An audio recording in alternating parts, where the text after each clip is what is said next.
तो फिलॉसफी अपनी जगह आपका सब्जेक्ट है, लेकिन हमें पता है कि एक आपका पैशन भी है जो कि लाल है, जी ठीक है। और उस पैशन के पीछे एक आपका जो है वो एक इनकलाबी शख्सियत भी छुपी हुई है, जी क्योंकि जी अगर लाल के हम जितने भी सॉन्ग्स देखें, क्योंकि वो फैज है, हबीब जालिब है, या इस तरह के जितने भी बड़े नाम हैं जी जिन्होंने सिस्टम के खिलाफ या कह लें कि क्रिटिकल थिंकिंग को आ, जी वो सपोर्ट करने के लिए उन्होंने आवाज उठाई, और उस आवाज को आपने एक और अंदाज में पेश किया। तो उसकी जरा सफर तो सुनाए हमें कि वो पैदा कैसे हुआ लाल।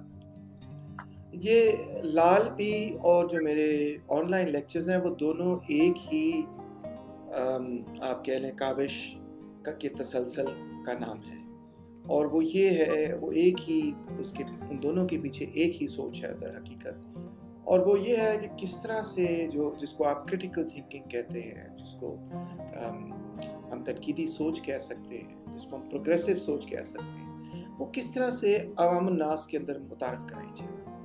तो लाल आप कह सकते हैं आज से 10 साल पहले मैंने बनाया था, तो आप कह सकते हैं कि ये पहली मेरी ऐसी इंटरवेंशन थी जो कि पब्लिक रेल्म के अंदर इतने बड़े पैमाने पे कामयाब हुई कि चलो यार, अगर कोई लेक्चर नहीं सुने, उस वक्त मेरा ये ख्याल था कि यार कोई लेक्चर कौन सुनेगा, लेक्चर ना सुनो यार, कोई गाना सुना दो लोगों को।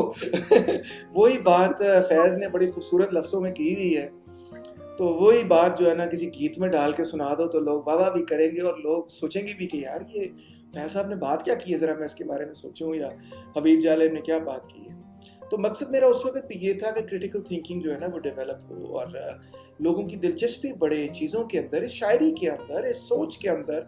और ना सिर्फ फ्रेंकली, ना सिर्फ इस सोच के अंदर, ये नहीं कि मैं ये भी नहीं कहता कि लोग जो ना कम्युनिस्ट हो जाएं, सोशलिस्ट हो, ऑफ कोर्स मैं ये कहता हूँ, मगर मैं एक लेवल पे ये भी कहता हूँ कि यार चलो ना हो, ठीक है, मगर यार कम से कम अपना विजन अब तो ब्रॉडन करो ना, और चीज़ों को पढ़ना तो शुरू करो। इसीलिए मैं, जहाँ सब जानते हैं कि मैं सुर्खा हूँ, मगर मैं बहुत सारी ऐसी चीज़ें पढ़ाता हूँ जिनका सुर्खे होने से कोई ताल्लुक नहीं है, क्योंकि मैं समझता हूँ उन चीज़ों का सुर्खे होने से ताल्लुक है, क्योंकि वो एक आपकी जहन की इर्तिका से उनका ताल्लुक है। और मैं तो उन लोगों में कहने वाला हूँ कि सुर्खा होना भी एक जहन की इर्तिका का नतीजा है। मेरी अपनी जहन की इर्तिका का नतीजा है कि मैं सुर्खा हो गया। अदरवाइज, और मैं अभी भी जब और गहराई से सीखता हूँ तो मैं समझता हूँ कि मैं और सुर्ख होता चला जाता हूँ, ठीक है ना। ये मेरा पर्सनल व्यू है, आप इसे शायद डिसएग्री करें, मगर मेरा ज़ाती व्यू। इसलिए मैं ये समझता हूँ कि जब आप इल्म की गहराई में जाएंगे तो आप खुद ही नताइज पे पहुंच जाएंगे जिन नताइज पे मैं पहुंचे। चलो नहीं भी पहुंचेंगे ना, तो आप कम अज कम उन नताइज से हट जाएंगे जिन नताइज पर कुछ लोग आपको ले जाना चाह रहे हैं, और जिनका नतीजा पाकिस्तान के लिए सिर्फ और सिर्फ माजी में भी मनफी निकला और मुस्तकबिल में भी मनफी ही होगा, और एक एनलाइटेंड सोसाइटी नहीं बनेगी उसके नतीजे। तो लाल बैंड भी मैंने फिर इसी वजह से किया था, 10 साल से वो जारी है। मगर चंद साल पहले मुझे ये महसूस हुआ डॉक्टर तैमूर के और शाहिद साहब के, यार गीतों में मज़ा तो ज़रूर है, मगर मैं तो बात समझ रहा हूँ कि फैज़ साहब क्या कह रहे हैं, मगर दूसरा समझ रहा है कि नहीं समझ रहा। तो मुझे एहसास ये हुआ कि शायद दूसरे को समझाने में के लिए भी कुछ पौड़ियाँ बनानी पड़ेगी, कुछ स्टेप्स बनाने पड़ेंगे। अगर इल्लामा इकबाल कहते हैं कि उठो मेरी दुनिया के गरीबों को जगा दो, काखे उमरा के दरो दीवार हिला दो, तो क्यों वो ये कह रहे हैं भाई, क्या मसला क्या है। उन्होंने लेनिन खुदा के हदूर में क्यों लिखी, लेनिन कौन है भाई, बोल्शेविक रेवोल्यूशन की क्या इंपॉर्टेंस है, और वो फ्रेंच रेवोल्यूशन से किस तरह से मुख्तलिफ है, और फ्रेंच रेवोल्यूशन एनलाइटनमेंट के साथ क्या उसका ताल्लुक है, और रेनेसांस ने किस तरह, रेफॉर्मेशन ने फ्रेंच रेवोल्यूशन को जन्म दिया, और उसे पूरी तारीख खुलनी शुरू, एक सवाल को उठा लें तो पूरी तारीख खुलनी शुरू हो जाती है।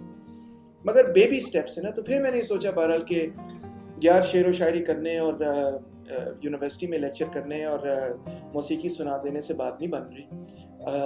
जो यूनिवर्सिटी में पढ़ा रहे हो तुम, वो चीज़ें बाहर भी पढ़ो और फिर बात बनेगी। यही लम्स की तालीम जो है ना, ये किसी रेडी वाले के पास भी दस्तयाब होनी चाहिए, फिर बात बनेगी। तो मैंने सबसे पहले ग्रांट लम्स से लिया, और लम्स को मैंने ये कहा कि मैं इस तरह ये करना चाह रहा हूँ।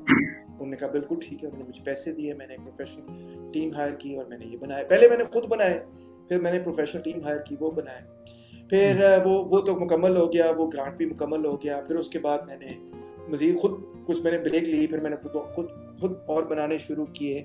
अब मैंने फिर एक और ग्रांट लिया है, इसलिए मैंने अब एक और टीम मैंने हायर की दी है। कैमरा आप देख रहे हैं पीछे पड़ा हुआ है, तो वो फ़िल्मिंग मैं खुद ही कर लेता हूँ, बटन दबा देता हूँ, साथ खड़ा होके फ़िल्म कर लेता हूँ। फिर एडिटिंग के लिए मैं किसी को दे देता हूँ, तो इस तरह करके मैंने ये फिर नया एजुकेशनल कंटेंट जो है बनाना शुरू किया। तो मकसद हमेशा यही है कि हमें सोशल मीडिया को एजुकेशन के लिए इस्तेमाल करना चाहिए और